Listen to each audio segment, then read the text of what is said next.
तो दोस्तों, आप सभी लोगों का मैं स्वागत करता हूं शशि आईएएस एकेडमी में। तो दोस्तों, आज मैं आप लोगों को बताऊंगा भारत और पाकिस्तान के संबंधों के बारे में, क्योंकि भारत और पाकिस्तान के जो संबंध है इस समय काफ़ी ज़्यादा सुर्खियों में बने हुए हैं। उसके पीछे का मूल कारण ये है दोस्तों कि पाकिस्तान में बाढ़ आ गई है, जिसकी वजह से पाकिस्तान के जो लोग हैं लगातार विस्थापित हो रहे हैं। और पाकिस्तान को अगर देखा जाए तो कहीं ना कहीं बहुत सारी समस्याओं से इस समय घिरा हुआ है। अब प्रश्न ये उठता है कि भारत को पाकिस्तान की मदद करनी चाहिए या नहीं। अगर करनी चाहिए तो क्यों करनी चाहिए, अगर नहीं करनी चाहिए तो क्यों नहीं करनी चाहिए। अब प्रश्न ये उठता है दोस्तों।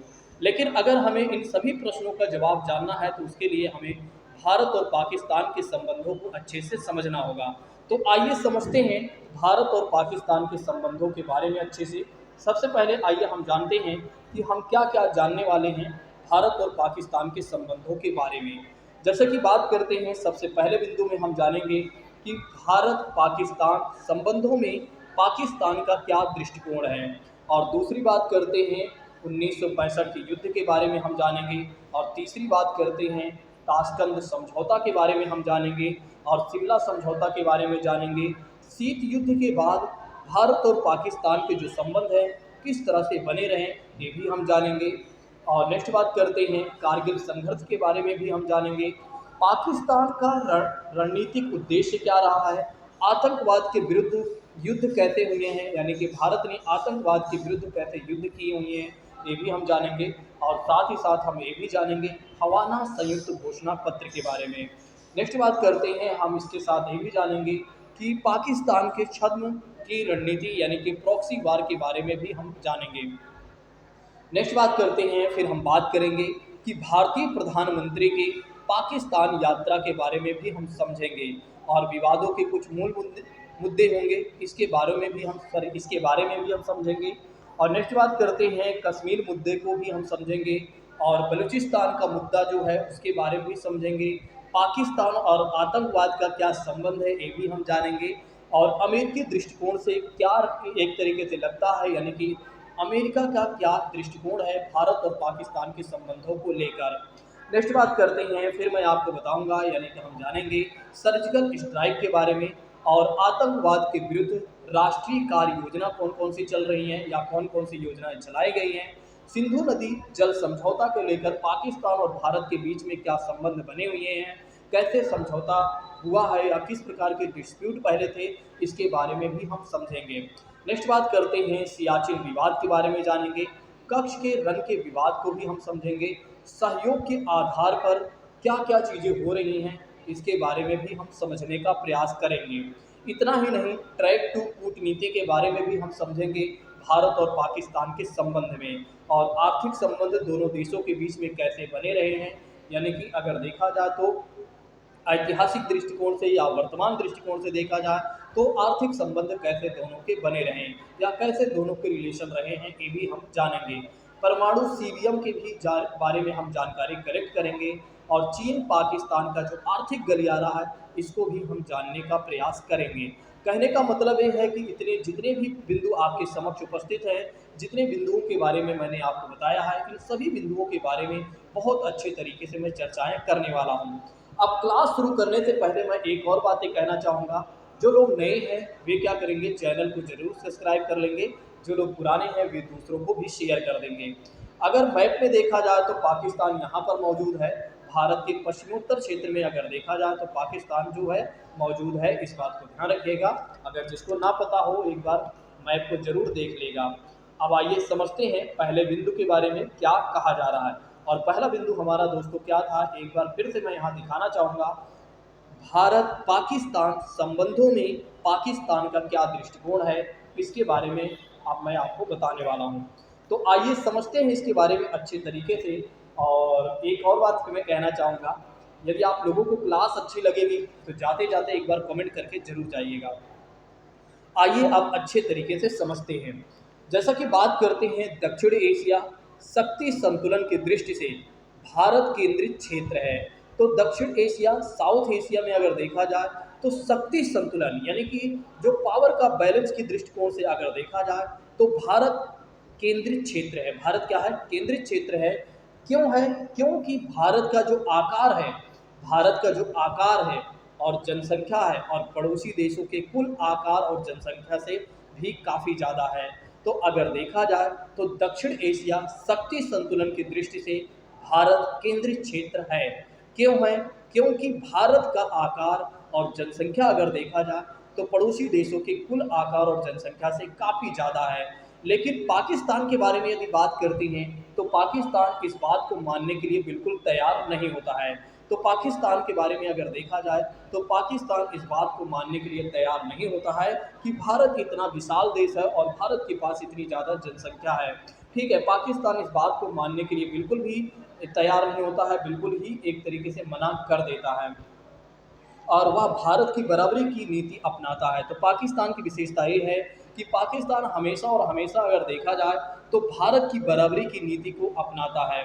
पाकिस्तान ने भारत को प्रति संतुलित करने के लिए, देखिएगा समझिएगा पाकिस्तान की चाल के बारे में। पाकिस्तान पाकिस्तान ने भारत को प्रति संतुलित करने के लिए सदैव महाशक्तियों का सहारा लिया है। पाकिस्तान ने क्या किया है कि भारत को हमेशा प्रति संतुलित करने के लिए क्या किया है, सदैव यानी ऑलवेज उसने क्या किया है, महाशक्तियों का सहारा लिया है। क्योंकि पाकिस्तान को यह पता है कि वह अकेले भारत को प्रति संतुलित नहीं कर सकता है। तो पाकिस्तान को ये बातें पहले से ही पता है कि मैं अकेले कुछ नहीं कर सकता हूँ, इसलिए पाकिस्तान ने हमेशा क्या किया है, महाशक्तियों का सहारा लिया हुआ है। नेक्स्ट बात करते हैं, फिर कहा जा रहा है कि शीत युद्ध के दिनों में पाकिस्तान ने क्या किया कि पहले अमेरिका का सहारा लिया। कोल्ड वार में अगर देखा जाए तो पाकिस्तान ने क्या किया, सबसे पहले अमेरिका का सहारा लिया, फिर अमेरिका और चीन दोनों का ही प्रयोग भारत के विरुद्ध किया है। तो अगर देखा जाए तो पाकिस्तान ने कहीं ना कहीं भारत के साथ हमेशा ही नाइंसाफ़ी की है और कहीं ना कहीं अगर देखा जाए तो पाकिस्तान ने हमेशा ही चाहा है भारत को बर्बाद करना। जैसे कि यहाँ पर आप देख रहे हैं कोल्ड वार में भी आप देख रहे हैं कि कोल्ड वार में भी पाकिस्तान ने क्या किया है, सबसे पहले अमेरिका का सहारा लिया और आगे चलकर चाइना का भी सहारा लिया। यानी कि दोनों महाशक्तियों का प्रयोग करके भारत को कहीं ना कहीं नीचे दिखाने का उसने प्रयास किया है। नेक्स्ट बात करते हैं, शीत युद्धोत्तर युग में पाकिस्तान चीन का इस्तेमाल भारत के विरोध में हमेशा से करता रहा है। तो चीन शीत युद्ध में अगर देखा जाए, शीत युद्धोत्तर में अगर देखा जाए तो पाकिस्तान जो है चीन का इस्तेमाल भारत के विरोध में कर रहा है। नेक्स्ट बात करते हैं, पाकिस्तान में लोकतंत्र की विफलता के कारण पाकिस्तान का विभाजन भी हो गया है। दरअसल अगर देखा जाए तो पाकिस्तान में लोकतंत्र की विफलता, वहाँ पर अगर देखा जाए तो डेमोक्रेसी ज़्यादा नहीं है, वहाँ की जो डेमोक्रेसी है बिल्कुल विफल है। भारत में जितनी अच्छी डेमोक्रेसी है वैसे देखा जाए तो किसी विश्व के अन्य देश में आपको इतना ज़्यादा डेमोक्रेसी देखने को नहीं मिलेगी। जहाँ पर क्या है, आप जानते हैं कि अगर भारत के प्रधानमंत्री को भी आप कुछ कहना चाहते हैं तो कह सकते हैं, हमारे देश में किसी को रोक टोक नहीं है, कोई कुछ नहीं कहता है, कोई चीज़ से पूर्ण नहीं करता इस बात को लेकर कि आप क्यों प्रधानमंत्री के बारे में इस तरह से बातचीत कर रहे हैं, इस तरह से आप बोल रहे हैं। आप समझ सकते हैं कि भारत जैसे लोकतांत्रिक देश कोई अन्य देश नहीं आपको देखने को मिलेगा।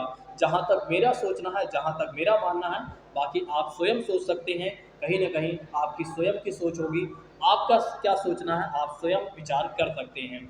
यहाँ पर कहा जा रहा है कि पाकिस्तान में अगर देखा जाए तो लोकतंत्र की विफलता के कारण ही पाकिस्तान का कहीं ना कहीं विभाजन हुआ है।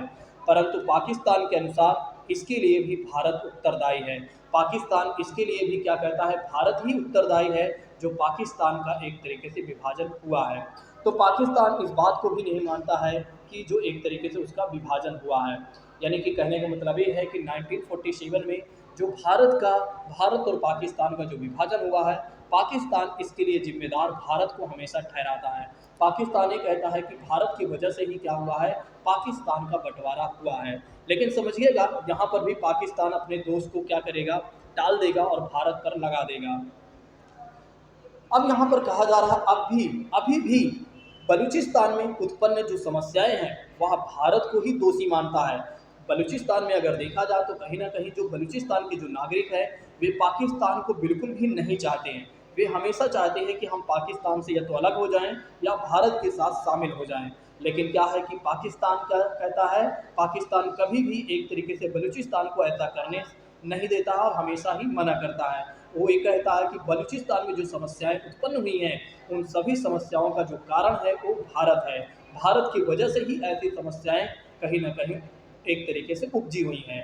यहाँ पर कहा भी गया है कि भारत को ही वह दोषी मानता है, जबकि पाकिस्तान की समस्या उसकी आंतरिक समस्या है।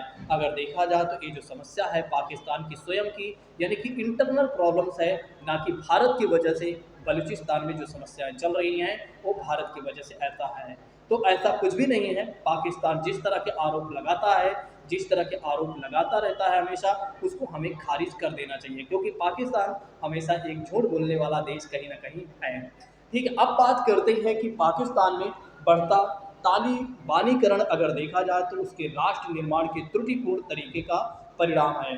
तो पाकिस्तान में अगर देखा जाए तो कहीं ना कहीं बढ़ता तालिबानीकरण को भी देखा जाए तो उसके राष्ट्र निर्माण में त्रुटिपूर्ण तरीके का परिणाम है। तो उसके जो राष्ट्र निर्माण नहीं हो रहे हैं उसके पीछे का मूल कारण ये है कहीं ना कहीं आतंकवाद है, जिसकी वजह से पाकिस्तान इतना अच्छा नहीं बन पा रहा है और अपने आप को सशक्त नहीं बना पा रहा है। और तालिबान जैसे लोग, जो तालिबानी जो लोग हैं, वे क्या कर रहे हैं, उसके राष्ट्र निर्माण में कहीं ना कहीं एक तरीके से समस्या हमेशा उत्पन्न करते हैं।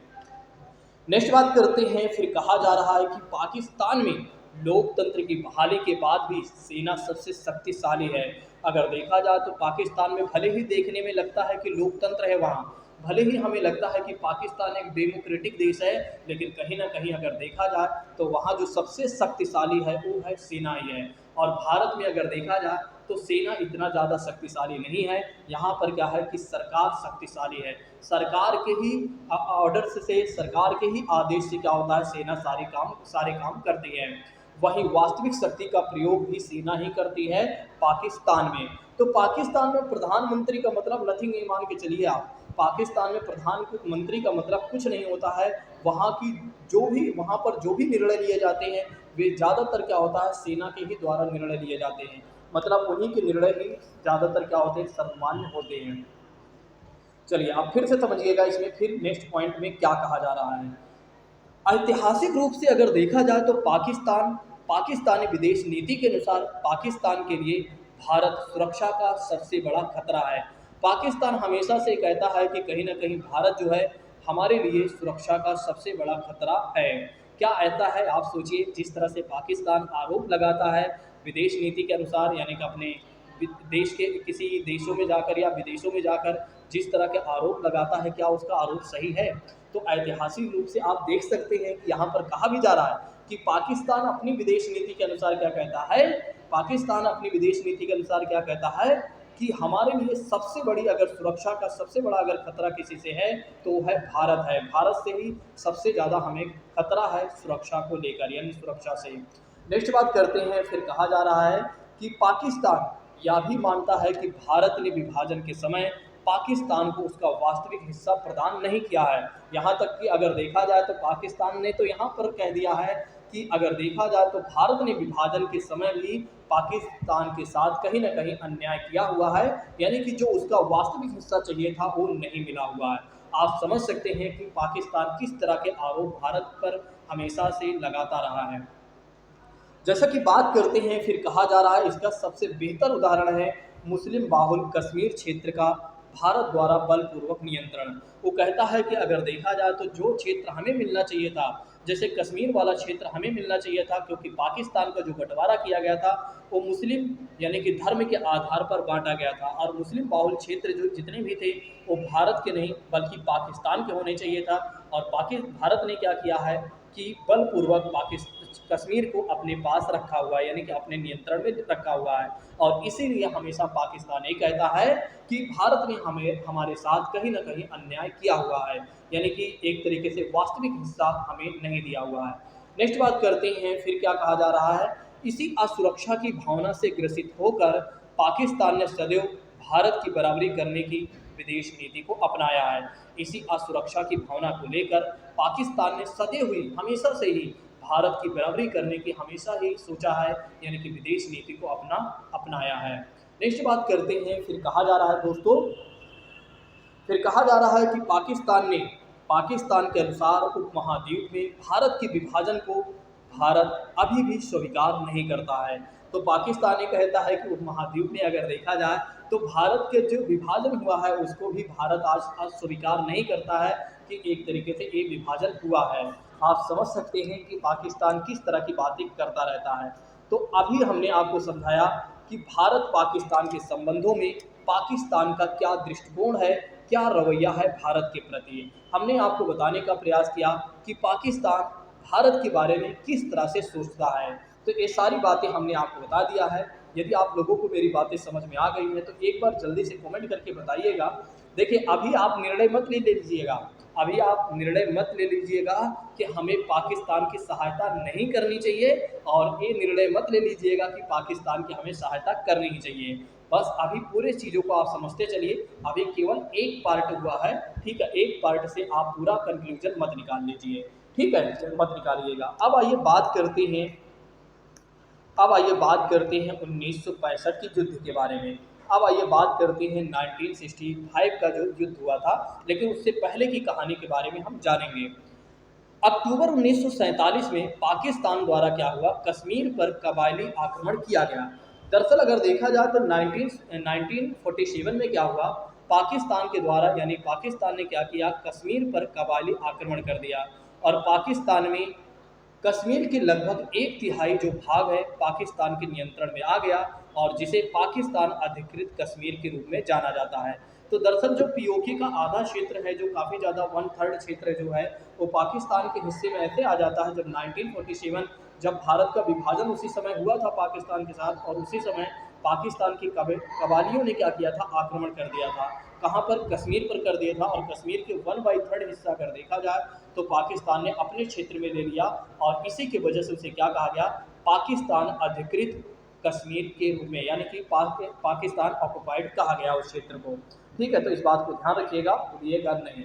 चलिए नेक्स्ट बात करते हैं। लियाकत अली खान जो होते हैं पाकिस्तान के पहले प्रधानमंत्री थे। तो लियाकत अली खान के बारे में यदि हम बात करते हैं तो वे क्या थे, एक तरीके से पाकिस्तान के पहले प्रधानमंत्री थे। चलिए नेक्स्ट बात करते हैं, फिर क्या कहा जा रहा है, समझिएगा इस कहानी को। एक मिनट दोस्तों। चलिए नेक्स्ट बात करते हैं। तो कहा जा रहा है 1956 में पाकिस्तान का संविधान लागू हुआ। दरअसल अगर हम बात करते हैं पाकिस्तान के बारे में तो 1956 में क्या हुआ था, उनका संविधान लागू हुआ, और पाकिस्तान ने इस्लाम धर्म के साथ संसदीय लोकतांत्रिक शासन को अपनाया। तो दरअसल 1965 में क्या हुआ, पाकिस्तान का संविधान लागू हुआ, और पाकिस्तान ने इस्लाम धर्म के साथ संसदीय यानी कि पार्लियामेंट्री डेमोक्रेटिक शासन को एक तरीके से अपनाया। और परंतु देखा जाए तो पाकिस्तान में लोकतंत्र स्थायी नहीं हो सका। जब 1956 में क्या हुआ, पाकिस्तान में संविधान लागू हुआ, लेकिन क्या होता है कि जो उनका लोकतंत्र, स्थायी लोकतंत्र होता है, वो स्थापित नहीं हो पाता है। दरअसल जो उनका उद्देश्य था वो पूरा नहीं हो पाता है। और फिर बात करते हैं 1958 की बात करते हैं। तो वर्ष 1958 में क्या होता है, पाकिस्तान में सेना के द्वारा शासन पर नियंत्रण कर लिया जाता है।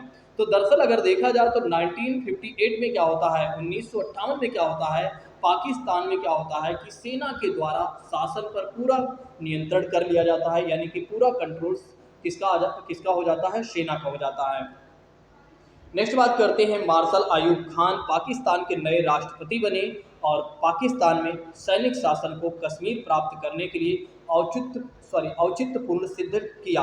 दरअसल क्या था कि जब पाकिस्तान की सेना ने क्या किया, पाकिस्तान के पूरे एक तरीके से कह सकते हैं शासन पर पूरा नियंत्रण कर लिया, तो वहाँ के जो राष्ट्रपति बने उनका नेम था मार्शल आयूब खान।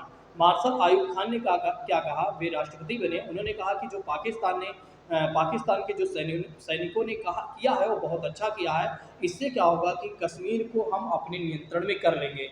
इसलिए उन्होंने क्या किया, इसको औचित्यपूर्ण सिद्ध किया। उन्होंने कहा कि जो पाकिस्तान की सेना ने किया है वो बहुत अच्छा किया हुआ है। ठीक है, नेक्स्ट बात करते हैं। पाकिस्तान के अनुसार भारत में मुसलमान अल्पसंख्यक सुरक्षा और भविष्य के प्रश्न पर तथा उनके हितों के संरक्षण के लिए पाकिस्तान को सक्रिय भूमिका का निर्वाह करना चाहिए। पाकिस्तान कहता है कि भारत में रह रहे मुसलमानों की अल्पसंख्यकों की सुरक्षा होनी चाहिए, भविष्य के जो उन पर प्रश्न हैं या उनके हितों को संरक्षण करना चाहिए, और पाकिस्तान को सक्रिय भूमिका का निर्वाह करना चाहिए। अगर एक तरीके से पाकिस्तान यहाँ पर ये कहता है कि भारत में जो मुसलमान रह रहे हैं उनके लिए हमें हमेशा सक्रिय रहना चाहिए। क्यों रहना चाहिए, क्योंकि उनकी सुरक्षा की बात है, उनके भविष्य की बात है। पाकिस्तान इस तरह की भी बातें करता है। पाकिस्तान ये कहता है कि भारत में जो रह रहे मुसलमान हैं उनकी सुरक्षा के लिए कम से कम हमें क्या करना चाहिए, हमेशा सक्रिय रहना चाहिए, ताकि भारत में जो रह रहे मुसलमान हैं उनके साथ किसी भी प्रकार का अन्याय ना हो। अब सोचिए पाकिस्तान फालतू की बातें किस तरह से कर रहा है यहाँ पर, ठीक है। अब उसके सक्रिय रहने से क्या भारत के मुसलमान सुरक्षित रहेंगे? ऐसा कुछ भी नहीं है। पाकिस्तान सक्रिय रहे या ना रहे, भारत में जो भी रह रहा है, चाहे वो मुस्लिम हो चाहे वो हिंदू हो, कोई भी रह रहा है वो पूरी तरीके से सुरक्षित है, क्योंकि भारत एक लोकतांत्रिक देश है जहाँ पर हर व्यक्ति को सम्मान दिया जाता है और सम्मान के साथ बराबरी का दर्जा दिया जाता है, ठीक है। चाहे वो हिंदू हो, मुस्लिम हो, सिख हो, ईसाई हो या कोई अन्य धर्म के लोग हैं हो, सभी को अगर देखा जाए तो भारत में मौलिक अधिकार भी दिए गए इसी की वजह से। चलिए नेक्स्ट बात करते हैं। इसी भारत विरोधी विदेश नीति एवं भारत की बराबरी करने के कारण पाकिस्तान ने एक ओर चीन के साथ मित्रता की, वहीं दूसरी ओर अगर देखा जाए तो वह अमेरिका द्वारा प्रायोजित सैन्य गठबंधन यानी कि सीएटो और सेंटो का सदस्य बन गया।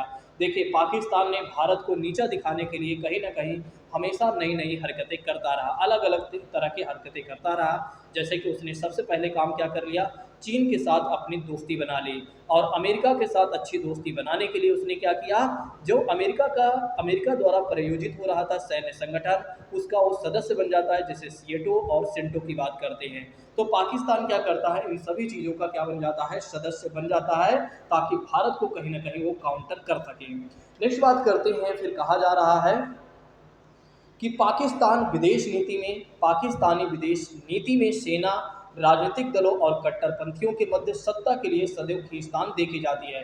पाकिस्तानी विदेश नीति में अगर देखा जाए तो सेना और राजनीतिक दलों के बीच में और कट्टरपंथियों के मध्य में अगर देखा जाए तो सत्ता को लेकर हमेशा खींचतान बना रहता है। बिल्कुल ये सत्य बातें हैं, क्योंकि वहाँ पर क्या है, सेना अपना वर्चस्व दिखाना चाहती है और सरकार जो है अपना वर्चस्व दिखाना चाहती है, और जिसकी वजह से आपस में वर्चस्वता के कारण ही क्या होता है कि कहीं ना कहीं वहाँ की सत्ता को लेकर आपस में खींचतान बनी रहती है दोस्तों। इसलिए सैन्य शासकों इसलिए नेक्स्ट बात करते हैं, इसलिए सैन्य शासकों और अभिजात वर्गों ने पाकिस्तान में भारत विरोध के नाम पर सदैव अधिनायकवादी एवं निरंकुश शासन का प्रयोग किया है। तो इसलिए अगर देखा जाए तो सैन्य शासकों और अभिजात वर्ग ने क्या किया है कि पाकिस्तान में भारत विरोध के नाम पर सदैव अधिनायकवादी और निरंकुश शासन किया है। तो जो वहाँ के शासन करने वाले लोग थे उन्होंने हमेशा ये कहा है कि हम एक तरीके से भारत को काउंटर करेंगे, भारत का विरोध करेंगे, भारत से कश्मीर लेंगे, और इसकी वजह से उन्होंने हमेशा जो शासन किया हुआ है वो निरंकुश शासन किया हुआ है। अपने ही नागरिकों को कहीं ना कहीं उन्होंने एक तरीके से देखा जाए बहुत सारी यातनाएं दी हुई हैं।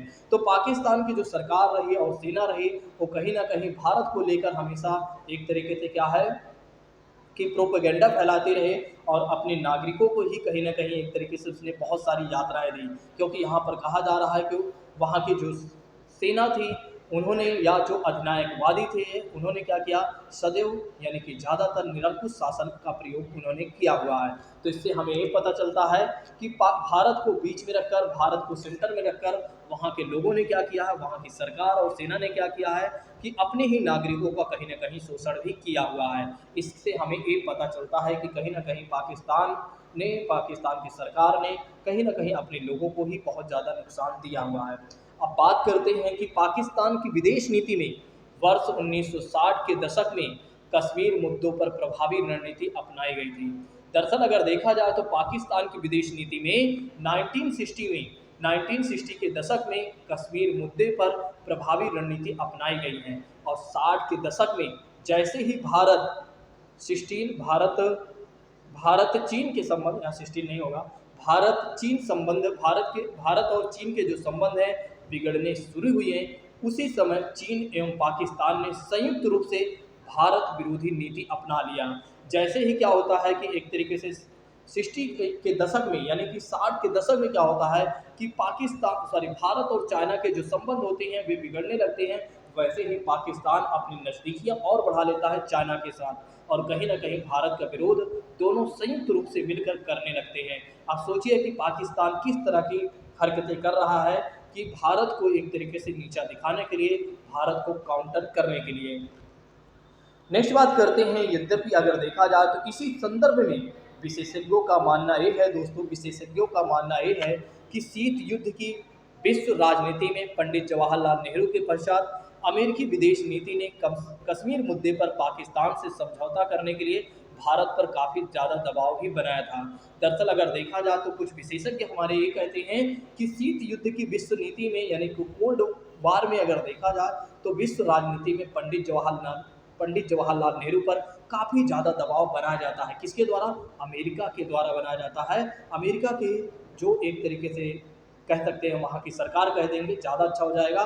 तो कहीं न कहीं कश्मीर मुद्दों को लेकर पाकिस्तान क्या करता है, अमेरिका के पक्ष में रहता है और अमेरिका से कहीं न कहीं भारत पर बहुत ज़्यादा उसने दबाव बनवाया था।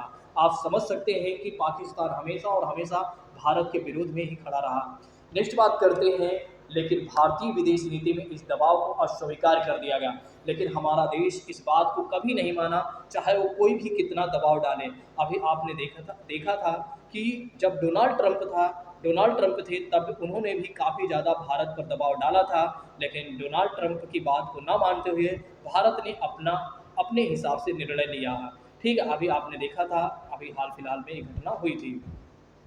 चलिए बात करते हैं, यहाँ ध्यान देने योग्य बात ये है कि जहाँ अमेरिका दक्षिण एशिया में भारत व पाकिस्तान दोनों देशों को साथ लेकर चीन के विरुद्ध मोर्चा बनाना चाहता था। दरअसल अमेरिका क्या करता था, पाकिस्तान के साथ इसलिए आ जाता था और क्योंकि वो चाहता था कि कहीं न कहीं चाइना पर दबाव बनाया जा सके, और भारत के भी पक्ष में कभी-कभी इसलिए आ जाता था ताकि चाइना पर दबाव बना सके। तो इसलिए अमेरिका भी हमेशा क्या करता था, दोहरी रणनीति चलता था। वो भी अपना कहीं न कहीं एक तरीके से कह सकते हैं कि वो भी अपना उल्लू सीधा करना हमेशा से चाहता रहा। वो भी चाहता रहा कि कहीं न कहीं हम इससे क्या होगा कि हम चाइना पर दबाव डाल देंगे, और वहीं दूसरी ओर अगर देखा जाए तो सोवियत संघ का भी दबाव था और भारत और पाकिस्तान दोनों देश उसके मित्र बन जाएं। तो अगर देखा जाए तो सोवियत संघ पर भी काफ़ी ज़्यादा दबाव था कि भारत और पाकिस्तान दोनों देशों के संबंध यानी कि देश के उसके मित्र बन जाए। चूंकि वर्ष 1962 में क्या होता है, सोवियत संघ और चीन के मध्य उसरी नदी पर सीमा विवाद के मुद्दे को लेकर झड़प हो जाती है। दरअसल क्या होता है, 1962 में अगर देखा जाए तो सोवियत संघ और चाइना के जो संबंध होते हैं वो कहीं ना कहीं बिगड़ते हुए दिख रहे हैं। उसरी नदी को लेकर दोनों में आपस में विवाद हो जाते हैं, और वर्ष 1960 का दशक भारतीय विदेश नीति में चुनौतीपूर्ण था। तो लगभग अगर देखा जाए तो इस तरह की चीज़ों को अगर देखने से हमें यही पता चलता है कि 1960 में अगर देखा जाए तो भारत के समक्ष बहुत सारी चुनौतियां थी विदेश नीति में, क्योंकि पंडित जवाहरलाल नेहरू की मृत्यु के पश्चात चीन युद्ध तथा देश में सूखा पड़ने, लाल बहादुर शास्त्री के नए नेतृत्व के रूप में उभरने के कारण पाकिस्तान ने भारत को एक कमजोर और अशक्त देश मानकर 1965 में आक्रमण कर दिया। जैसे यहाँ पर कहा जा रहा है दोस्तों, जैसा कि आप समझ सकते हैं, दरअसल अगर देखा जाए तो जब पंडित जवाहरलाल नेहरू की मृत्यु हो जाती है तो पाकिस्तान ये सोचने लगता है, और चीन के, क्योंकि 1962 में क्या होता है कि 1962 में क्या होता है, चाइना के साथ भी भारत का युद्ध हो जाता है। तो कहीं ना कहीं भारत का जो एक तरीके से संबंध होता है वो चाइना के साथ भी खराब हो जाते हैं, और पाकिस्तान अब यहाँ 1965 में ये सोचता है कि हम भी आक्रमण कर देते हैं। क्यों करने के लिए वो सोचता है? क्योंकि वो जानता है कि अब नेहरू जी चले गए हैं, अब नेहरू जी के बाद ऐसा कोई नेता नहीं है जो अच्छे से निर्णय ले पाए या सभी चीज़ों को अच्छे से सुलटा पाए। लेकिन उस समय होते हैं लाल बहादुर शास्त्री जी होते हैं। लाल बहादुर शास्त्री जी के बारे में बात करते हैं तो पाकिस्तान इनको काफ़ी ज़्यादा हल्के में ले रहा था। उसको लग रहा था कि कहीं ना कहीं लाल बहादुर शास्त्री जो प्रधानमंत्री बने हुए हैं भारत के, वे बहुत ज़्यादा कमज़ोर हैं, वे कोई भी अच्छा निर्णय नहीं ले पाएंगे। अभी इसके बारे में मैं आपको समझाऊंगा। चलिए आइए समझते हैं फिर क्या कहा जा रहा है इसके बारे में। तो 1965 में पाकिस्तान ने भारत पर क्यों आक्रमण किया था, मैंने आपको बता दिया कि नेहरू जी का क्या हो जाता है, उधर देहांत हो जाता है, और उससे पहले क्या होता है, एक तरीके से भारत और चाइना का युद्ध हो जाता है, जिसकी वजह से क्या होता है कि पाकिस्तान भारत को कमज़ोर समझ लेता है, और भारत में काफ़ी ज़्यादा सूखा भी पड़ गया था। तो इसकी वजह से पाकिस्तान और ज़्यादा भारत को कहीं ना कहीं कमज़ोर समझ लिया था, और जिसकी वजह से क्या किया था, पाकिस्तान ने 1965 पर भारत पर आक्रमण कर दिया। पाकिस्तान की जो रवैया रही है बड़ी ही खराब रही है। पाकिस्तान ने हमेशा पीठ पीछे वार करने को हमेशा सोचा है, आप देख सकते हैं यहाँ पर।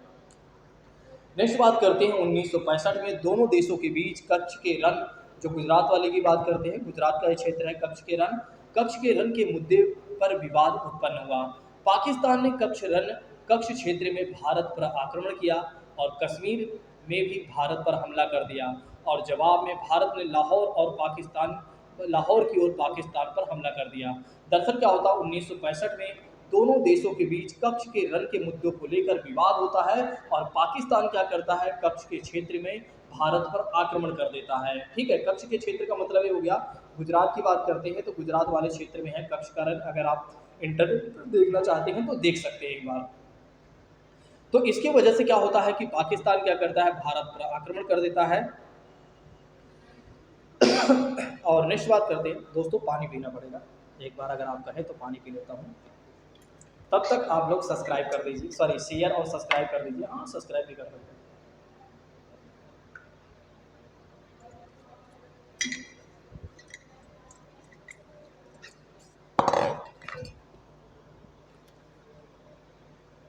तो इसकी वजह से क्या होता है कि पाकिस्तान भारत पर क्या करता है, आक्रमण कर देता है कच्छ के रण वाले क्षेत्र को लेकर, क्योंकि इस पर विवाद हुआ था। भारत पर आक्रमण किया और कश्मीर में भी भारत पर हमला कर दिया। इधर एक तरफ कच्छ वाले रण क्षेत्र पर पाकिस्तान ने भारत पर आक्रमण किया और फिर क्या हुआ कि पाकिस्तान ने दूसरी तरफ कश्मीर पर भी हमला कर दिया। फिर भारत ने भी कहीं ना कहीं जवाब तो देगा ही, और जवाब में भारत ने भी क्या किया, लाहौर की ओर पाकिस्तान पर हमला कर दिया। तो जवाब में क्या हुआ कि भारत ने भी लाहौर की ओर पाकिस्तान पर हमला कर दिया और पाकिस्तान को इस युद्ध में बुरी तरह से असफलता हाथ लगती है। इस युद्ध में क्या होता है कि कहीं ना कहीं पाकिस्तान पूरी तरीके से कह सकते हैं हार जाता है, यानी कि बुरी तरह से उसे असफलता हाथ लगती है और परिणाम स्वरूप क्या होता है, ताशकंद समझौता करना पड़ता है 1966 में। तो परिणाम स्वरूप क्या होता है, अंतिम में क्या होता है कि पाकिस्तान को कहीं ना कहीं, दोस्तों लाइट जा चुकी है, पाकिस्तान को क्या करना पड़ता है कि ताशकंद समझौते में बैठना पड़ता है 1966, यानी कि ताशकंद समझौता करना पड़ जाता है। आइए अब समझते हैं ताशकंद समझौता क्या था। आइए अब समझते हैं ताशकंद समझौते के बारे में। थोड़ा सा लाइट जा चुकी है इसलिए कैमरा ऑफ है, लेकिन कोई नहीं, बाकी चीज़ें तो दिख ही रही हैं। चलिए समझते हैं ताशकंद समझौते के बारे में। इस समझौते के मूल प्रावधान निम्नलिखित है, यानी कि यह समझौता क्या था, इस समझौते के बारे में आइए समझते हैं। ताशकंद समझौता, ये आज का हमारा लास्ट पॉइंट होगा, बाकी हम कल देखेंगे। जैसा कि बात करते हैं कि भारत और पाकिस्तान आपस में अच्छे पड़ोसियों के रूप में संबंध स्थापित करने का प्रयास करेंगे। ताशकंद समझौते में कहा जाता है कि भारत और पाकिस्तान क्या करेंगे, आपस में पड़ोसी हैं और जिसकी वजह से उन्हें अच्छे संबंध स्थापित करने का प्रयास करना चाहिए। वे एक तरीके से देखा जाए तो कभी एक दूसरे के विरुद्ध बल का प्रयोग नहीं करेंगे। तो ताशकंद समझौते में कहा गया, सबसे पहली बात के रूप में कहा गया कि भारत और पाकिस्तान दोनों आपस में अच्छे पड़ोसी हो सकते हैं, अगर वे चाहें तो अच्छा संबंध स्थापित कर सकते हैं। क्यों कर सकते हैं, क्योंकि दोनों ही पड़ोसी हैं और एक पड़ोसी को दूसरे पड़ोसी के साथ अच्छा संबंध बनाए रखना चाहिए। फिर कहा गया कि वे कभी भी, इस समझौते में कहा गया कि वे कभी भी एक दूसरे के विरुद्ध बल का प्रयोग नहीं करेंगे और विवादों का निपटारा शांतिपूर्ण ढंग से करेंगे। अगर कोई विवाद होता है, कोई डिस्प्यूट होता है, तो दोनों देश क्या करेंगे, शांतिपूर्ण ढंग से दोनों देश क्या करेंगे, उसका निपटारा करेंगे। भारत पाकिस्तान के बीच आर्थिक और व्यापारिक संबंध, दूरसंचार व्यवस्था, सांस्कृतिक आदान प्रदान पुनः स्थापित किए जाएंगे। तो ताशकंद समझौते में यह समझौता हुआ कि भारत और पाकिस्तान क्या करेंगे, दोनों देश आर्थिक और व्यापारिक संबंध को फिर से बनाएंगे और दूरसंचार व्यवस्था को भी ठीक ठाक करेंगे और सांस्कृतिक आदान प्रदान को पुनः दोबारा स्थापित करने का प्रयास करेंगे और दोनों देशों के बीच सामान्य राजनीतिक संबंध बहाल किए जाएंगे। तो कहने का मतलब ये है कि ताशकंद समझौते में बड़ी बड़ी बातें होती हैं। इसमें देखिए कि कितनी बड़ी बड़ी बातें हो रही हैं और कहा जा रहा है कि दोनों देश के बीच सामान्य राजनीतिक संबंध बहाल किए जाएंगे, जो कि बात करते हैं जैसे कि अभी आप देख रहे हैं, जैसे अभी वर्तमान में आप देख रहे हैं कि भारत की जो सरकार है और वहाँ की जो सरकार है आपस में कहीं ना कहीं द्वंद्व बनाए रहती है और ताशकंद समझौते में कहा गया वही बात है कि आपस में जो द्वंद्व है उसको खत्म किया जाए, उसको अच्छे किए जाए, यानी कि उस संबंध को बहाल किए जाए और दोनों देशों के उच्चायुक्त अपने अपने पदों पर पुनः कार्य करेंगे। तो ताशकंद समझौते में कहा गया कि दोनों देशों के उच्चायुक्त अपने पदों पर पुनः दोबारा कार्य ऐसे करेंगे जैसे पहले करते आ रहे थे। युद्ध बंदियों की अदला बदली की जाएगी। ताशकंद समझौते में कहा गया कि जिन देशों ने एक दूसरे के सैनिकों को बंदी बना लिया है वे क्या करेंगे, अदला बदली कर लेंगे, यानी कि जो पाकिस्तान के सैनिकों को, हमारे देश के सैनिकों ने जिनको एक तरीके से बंदी बनाया था, पाकिस्तान के सैनिकों को भारत क्या करेगा, छोड़ देगा। और हो सकता है एक आध दो, मान लीजिए पाकिस्तान ने भी हमारे सैनिकों को बंदी बनाया होगा तो उसको भी छोड़ना पड़ेगा, ये भी इस समझौते में कहा गया। दोनों देशों से संबंधित अन्य मामलों पर सिफारिश करने के लिए भारत पाकिस्तान यानी संयुक्त दल की स्थापना होगी। यहाँ पर एक और बातें शामिल की गई दोस्तों, या शामिल किया गया, कहा गया दोनों देशों से संबंधित अन्य मामलों पर सिफारिश करने के लिए भारत पाकिस्तान संयुक्त दल की भी स्थापना करेंगे। ठीक है, यानी कि दोनों देश आपस में क्या करेंगे, एक अच्छा संबंध स्थापित करने के लिए संयुक्त दल की स्थापना करेंगे। अब आप लोग सोच रहे होंगे लाइट जा चुकी है फिर भी आप पढ़ा रहे हैं।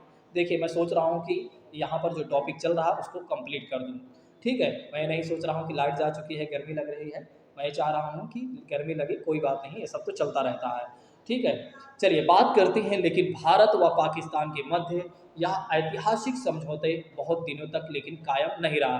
लेकिन ये जो ऐतिहासिक समझौते ताशकंद में होते हैं, ताशकंद में जो अभी आपने देखा बड़ी बड़ी बातें हुई हैं, ये बड़ी बड़ी बातें जो हैं बहुत दिनों तक कायम नहीं रह पाती हैं। परिणाम स्वरूप क्या होता है कि भारत और पाकिस्तान के संबंध के मध्य फरक्का बांध को लेकर फिर से विवाद हो जाता है। तो दरअसल अगर देखा जाए तो आगे चलकर फिर क्या होता है कि भारत और पाकिस्तान के संबंध फिर से बिगड़ जाते हैं। ठीक है, ताशकंद समझौते में जितनी भी बातें हुई थी वे सारी बातें बिल्कुल क्या हो जाती हैं, बेकार हो जाती हैं। ठीक है, पाकिस्तान में सैनिक शासन के विरोध में धीरे धीरे आवाज भी उठने लगी। तो पाकिस्तान में सैनिकों के शासन, सैनिक शासन के विरोध में वहां के नागरिकों ने क्या किया, धीरे धीरे आवाज भी उठाने लगे। वर्ष 1969 में एक सैनिक विद्रोह के अंतर्गत जनरल या खान ने फील्ड मार्शल अयूब खान को सत्ता से हटा दिया। दरअसल 1969 में क्या होता है कि पाकिस्तान में एक सैनिक विद्रोह होता है जिसमें क्या होता है, जनरल खान ने क्या किया, जनरल याह्या खान ने क्या किया, फील्ड मार्शल अयूब खान को सत्ता से हटा दिया। पाकिस्तान में अयूब खान वर्ष 1958 से ही शासन कर रहा था या कर रहे थे। पाकिस्तान में अयूब खान क्या कर रहा था कि कहीं ना कहीं 1958 से ही शासन कर रहा था या कर रहे थे। पाकिस्तान में लोकतंत्र की बहाली की मांग जोर पकड़ने लगी। यानी कि कहने का मतलब ये है कि वहाँ के लोग लगातार इस बात को लेकर मांग उठा रहे हैं कि लोकतंत्र होना चाहिए, यानी कि पाकिस्तान भी डेमोक्रेटिक होना चाहिए जैसे कि अन्य देश हैं। जैसे कि भारत की बात करते हैं, भारत जैसे कोई देश नहीं है। भारत के बारे में अगर आप कभी गलत सोचते हैं तो आपको नहीं सोचना चाहिए, क्योंकि देखिए कुछ लोगों की वजह से हो सकता है गलतियां हो रही हैं, लेकिन अगर आप वैसे देखें तो भारत वाकई में एक महान देश है। इसके जैसा कोई देश नहीं है। विश्व के तमाम देशों में आप घूम कर आ जाइए, एक बार आप लौट कर आएंगे तो आपको लगेगा कि जो हमारा घर है वाकई में अच्छा है। ठीक है, तो इसलिए मैं कहना चाहूँगा कि आपको भारत के बारे में कभी भी विरोध नहीं करना चाहिए।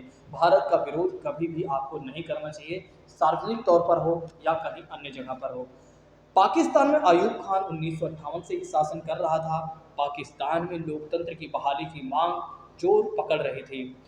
पश्चिमी पाकिस्तान में जुल्फिकार अली भुट्टो ने लोकतंत्र का आंदोलन आगे बढ़ाया और पूर्वी पाकिस्तान में मुजीबुर रहमान ने लोकतंत्र का भी समर्थन किया। पूर्वी पाकिस्तान का मतलब समझ रहे हैं कि नहीं, जो आज बांग्लादेश है उसे पूर्वी पाकिस्तान कहा जाता था।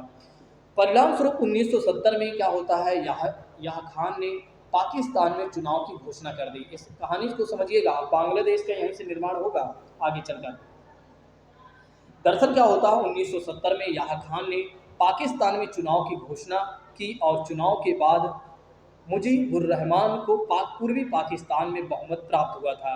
दरअसल क्या होता है, जो रहमान होते हैं उनको पूर्वी पाकिस्तान में बहुमत प्राप्त होता है तथा पश्चिमी पाकिस्तान में भी अच्छी सीटें उन्हें मिली, जिससे उन्हें पाकिस्तान की संसद में पूर्ण बहुमत प्राप्त हो जाता है।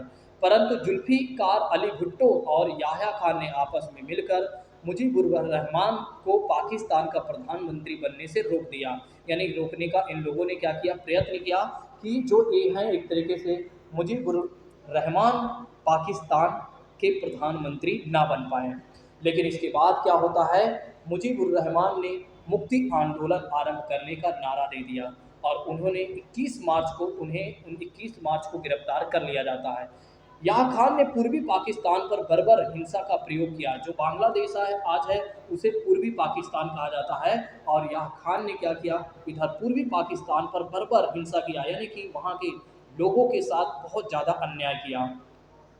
पूर्वी पाकिस्तान से भारी संख्या में शरणार्थी भारत के उत्तर पूर्वी राज्यों में आकर बस जाते हैं और जिससे भारत की सुरक्षा पर भी यहाँ प्रभाव पड़ने लगता है। दरअसल दरअसल क्या होता है, जब इधर पश्चिमी पाकिस्तान के जो लोग थे वे क्या करते हैं, पूर्वी पाकिस्तान जो आज बांग्लादेश है उसके लोगों के साथ बड़ा ही एक तरीके से कह सकते हैं बर्बरता से व्यवहार करते हैं और जिसकी वजह से क्या होता है, वहाँ के लोग तंग आकर क्या करते हैं कि भारत में शरण ले लेते हैं और भारत में किस क्षेत्रों में आ जाते हैं, उत्तर पूर्वी राज्यों में आ जाते हैं। अब यहाँ पर आप सोचिए कि भारत के समक्ष पहले ही बहुत सारी चुनौतियाँ इस समय मौजूद हैं 1970 के आसपास। और यहाँ पर अगर आप देख रहे हैं कि बांग्लादेश के लोग भी जो आज पूर्वी पाकिस्तान जिसे पूर्वी पाकिस्तान कहा जाता था, यानी कि आज जो बांग्लादेश है, वहाँ के लोग क्या कर रहे हैं, भारत में शरण ले रहे हैं। आप समझ सकते हैं कि यहाँ पर समस्याएं कहीं ना कहीं बढ़ जाएंगी भारत के लिए और भारत की सुरक्षा पर भी काफ़ी ज़्यादा प्रभाव पड़ने लगता है। इससे स्पष्ट है कि पाकिस्तान ने लोकतंत्र के आंदोलन को दबाने का प्रयत्न किया। इससे हमें इस बात की जानकारी मिलती है, इस बात से क्लियर होता है कि पाकिस्तान ने क्या किया, लोकतंत्र के आंदोलन को दबाने का प्रयत्न किया और दिसंबर 1971 में पाकिस्तान ने भारत पर आक्रमण कर दिया। तो दरअसल अगर देखा जाए 1971 में क्या होता है कि पाकिस्तान ने भारत पर आक्रमण कर दिया और जिसके जवाब में भारत ने भी पाकिस्तान पर आक्रमण कर दिया। बिल्कुल, भारत ने कभी भी, एक बात ध्यान रखिएगा, भारत ने कभी भी अपने तरफ से पहल नहीं की। जब भी पहल की गई होगी पाकिस्तान से ही की गई होगी, पाकिस्तान ने ही आक्रमण छेड़ा होगा तभी भारत ने जवाब दिया होगा। भारत ने कभी नहीं चाहा कि पाकिस्तान पर आक्रमण किया जाए। ठीक है, पाकिस्तान हमेशा भारत को नीचा दिखाना चाहा लेकिन भारत कभी इन सब चीज़ों में नहीं पड़ा और मुझे लगता है कि भारत को ऐसा हमेशा जैसे कर रहा है और ऐसे ही भारत को हमेशा करते रहना चाहिए। ठीक है, पहले हम किसी पर आक्रमण करेंगे नहीं, अगर हम पर किसी ने आक्रमण किया तो हम छोड़ेंगे भी नहीं। हमें इसी सिद्धांत पर काम करना चाहिए और इसी सिद्धांत पर हमेशा हमें रहना चाहिए। तो यहाँ पर कहा भी गया है कि 1971 में अगर देखा जाए तो पाकिस्तान ने भारत पर आक्रमण कर दिया और जिसके जवाब में भारत ने भी पाकिस्तान पर आक्रमण किया। पाकिस्तान पराजित हुआ तथा पूर्वी पाकिस्तान बांग्लादेश के राज्य के रूप में निर्मित हुआ। और दरअसल क्या हो जाता है 1971 में, उस समय इंदिरा गांधी भारत की प्रधानमंत्री होती है दोस्तों, उस समय इंदिरा गांधी भारत की प्रधानमंत्री होती हैं और भारत को बांग्लादेश को एक नए राज्य के रूप में, मतलब पूर्वी पाकिस्तान को एक नए राज्य के रूप में निर्मित कर देती हैं या एक नए राज्य के रूप में दर्जा दे देती हैं और जिसे क्या किस नाम से जाना जाता है, बांग्लादेश के नाम से जाना जाता है। तो कहने का मतलब ये है कि बांग्लादेश को भी बनाने में भारत की मुख्य भूमिका रही है। बांग्लादेश इस बात को माने या ना माने, कहीं ना कहीं जब बांग्लादेश एक विशेष संकट में था तो उस संकट में अगर किसी ने साथ दिया था तो भारत ने ही दिया था। नेक्स्ट बात करते हैं, यहाँ पाकिस्तान के द्विराष्ट्रवाद के सिद्धांत का भी खंडन था और इससे क्या होता है कि पाकिस्तान के द्विराष्ट्रवाद का जो सिद्धांत था उसका भी खंडन होता है। इस युद्ध के बाद पाकिस्तान के लेखक हुसैन हक्कानी ने भुट्टो की महत्वाकांक्षा को पाकिस्तान विभाजन का मूल कारण मान लिया। इंदिरा गांधी और जुल्फिकार अली भुट्टो के बीच में फिर क्या होता है, शिमला समझौता होता है। इस बात को लेकर फिर क्या होता है कि कहीं ना कहीं क्या होता है कि एक तरीके से एक समझौता होता है किसके बीच में, इंदिरा गांधी और जुल्फिकार अली भुट्टो के बीच में। और कौन सा समझौता होता है, शिमला समझौता होता है। ठीक है, इस युद्ध के बाद यानी कि जो 1971 का युद्ध होता है जिसमें भारत क्या करता है, बांग्लादेश को बनाता है। जो पूर्वी पाकिस्तान था उसे क्या कर देता है, भारत एक नए राज्य के रूप में दर्जा दे देता है जिसे बांग्लादेश कहा गया। और इसके वजह से क्या होता है कि यहाँ पर क्या होता है कि पाकिस्तान बुरी तरह से हार जाता है और कहीं ना कहीं क्या होता है फिर क्या होता है कि एक समझौता पाकिस्तान के लोगों को करना ही पड़ता है जिसमें जुल्फिकार अली भुट्टो होते हैं और भारत की जो प्रधानमंत्री होती हैं वो इंदिरा गांधी होती हैं। उनके बीच में एक समझौता होता है जिसका नेम था शिमला समझौता। 1972 का शिमला समझौता हम जानेंगे दोस्तों, तो हम कल जानने का प्रयास करेंगे। वैसे आज हमारा समय हो चुका है, तो ये जो भारत और पाकिस्तान के जो मैं संबंधों को आपको पढ़ा रहा हूँ, ये मान के चलिए ये सारे मतलब जो भी इसके जितने भी पॉइंट के बारे में हमने आपको बताया है, इस सारे पॉइंट के बारे में मैं आपको समझाऊंगा। यदि आप लोगों को मेरी क्लास बेहतर लगी हो और तो फिर आप लोग जाते जाते एक बार कमेंट करके ज़रूर जाइएगा, आपकी कमेंट का हमें इंतज़ार रहेगा। ठीक है, तो आज की क्लास को यहीं पर स्थगित करते हैं। Thank you so much. जय हिंद दोस्तों, take care all of you.